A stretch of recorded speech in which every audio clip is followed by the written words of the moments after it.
What up, fish tank people? FishTankTV.com, Dawson's Fish Tanks, bringing it to you on a Sunday from the greenhouse. Didn't do this video inside. My tanks are getting a little cleaned up. I want to do it outside because I have to have some enthusiasm behind it, and my kids just went to sleep, so I can't be loud inside. This is a fish I've been wanting to talk about, dying to talk about. It's a fish, I won't say I think about putting this fish in a tank every day, but probably once a month for the past 15 years or so. And that fish, it rhymes with an illegal substance. It's the arowana. These fish are the bomb. I had to print out a picture. You've all seen it. You all know it. You all love it. You all want one. Don't act like you don't want one of these fish, because I do. And I want to talk about it. Okay, arowanas are fat. Alright, I'm going to start with the general, like where they are. I got a couple of notes here. 3 different species from South America, 4 from Asia, 1 from Africa, 2 from Australia. Okay, long, slender bodies. They reside at the top of the water. In the natural habitats, they have slow-moving water. They can jump up to 6 feet in the air to catch insects, birds, small animals, that sort of thing. Really just a sweet fish. Yeah, in the wild, let's see here, they're mouth brooders, so they have their babies, they keep their babies in their mouth. My boy Parker says that and I don't know if there's any truth to this at all, but in like arowana farming places, they'll like have the female or the male that's holding all the eggs, and they'll just catch it and cut its head off and pour out all the babies, whatever. But they're mouth brooders. They have one eye up and down, and I saw this, I've seen this in captivity, and I was doing some reading on it. Actually, that's just something that they've adapted in captivity. In the wild, they're actually up, but they developed that in the aquariums because they're so used to looking down for food. As far as food, you want to feed them crickets. My boy Jolly's kept them, fed them with crickets, mice, which you don't recommend feeding mice, worms, but the best thing to do is get them on a floating pellet and keep them floating. I do not recommend this fish for any aquarium less than 360 gallons, 240 gallons. I could put one in my 220, but I just don't think there'd be anything to really go with it. I will say, as far as I've been told, they don't mess up the plants as poorly. I'd like your feedback on arowanas though with that, because they are such a surface dweller. However, they do require very good water conditions.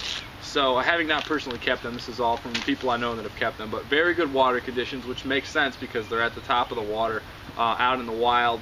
A couple of different varieties of them. I've seen red ones, I've seen silver ones, black ones, gold ones. The one that I think is really amazing is the platinum one. I mean, look, the fish are amazing. They're so sweet. They're so cool looking. I wish I wouldn't have thrown the picture so far away, or I'd get it up again. They're just awesome. I was reading up on one of like what's the most expensive arowana. Somebody was offered 80 grand, $80,000 for a platinum one in 2007 show, some show. Didn't take it. I'm not selling it for 80 G's, but was offered 80 grand and did not take it. That is how fat these fish are. My experiences with them, my boy Jolly had one, like I was saying. He got his to about 18 to 22 inches. He said when he bought his, it had the little yolk sac on it, and he had to feed it crickets the whole time to get it to grow out of that because they need that like live action. They're very aggressive. Actually, when I did keep a few of them, I didn't have them for long. Probably only had them for like a year. They had I had like 2 of them, and the one instantly killed the other one. It was like they're very rough to each other. Like, I guess you don't see them too often in captivity together. I believe that is because they are like just in 2 confined quarters. I bet if they were in a bigger area they'd get along, but I don't know anything about keeping them in a huge pond or anything like that. The guy Tony at Just Fish had him in a 125. He had one that was this big, folks. It was amazing. I mean, beautiful. Like, everyone that came in there like paid homage to this fish. It was awesome.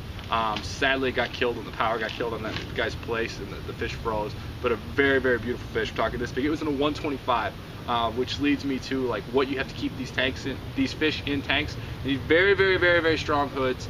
No less than 300 gallons. Look, you can get away with one in a 6-foot tank, and they're sweet. I'm not going to deny that. But don't any of you rookies go out and think you're going to go buy an arowana. You know, they do take a little bit more of a nest, and they get so big, so it's just not worth doing. My boy Jackson had one that died on his birthday. It was sweet, though. He kept it in an overstocked cichlid tank. And just in general, they're awesome fish. That's really it. I want to hear your stories about arowanas. I think they're fat. I've debated. The only way I personally would keep one, by the way, is in an 8-foot long tank and or something I might put in this greenhouse that was like 3 foot wide, so it could do like a whole big turn. And then you need like something above it. I was always thinking about doing some sort of like plant thing up out of the water where it could have like bugs and stuff and plants that would like grow up. So if it like jumped out, it'd have like these nets on the side. But anyway, awesome fish. Love to hear your stories. Love for you to send me a link and let me know what's going on. Also, I haven't forgot about doing the contest. I'm still scheming that up. I got to figure out a way to do it. I like some of the ideas that I'm getting on that, so that is still coming. And yeah, I'm having a lot of fun. Species Sunday in your face, baby. Arowanas.